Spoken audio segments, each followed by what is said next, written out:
Okay, everyone, never ever tamper with fire alarms in my house.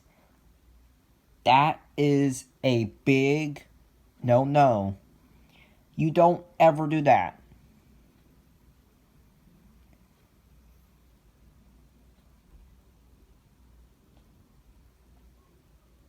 If my friends from school have fire alarms in their houses, don't go tampering with them.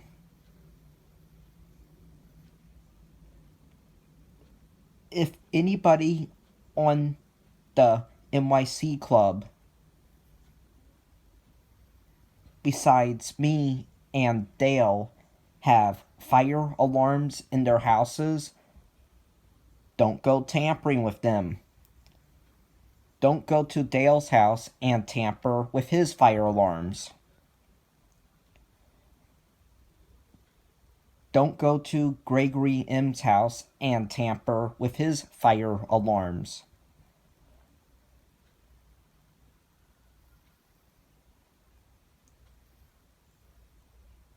Don't go to any of the fire alarm community members' houses and tamper with their fire alarms.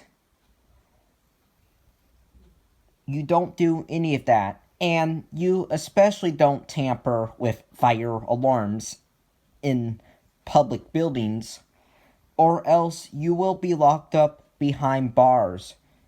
Do you want that? No. So don't tamper with fire alarms in public buildings. Only do it with your own fire alarms at home. Fire alarms should never ever be messed with outside of your own house for any reason, especially in a public building. Goodbye.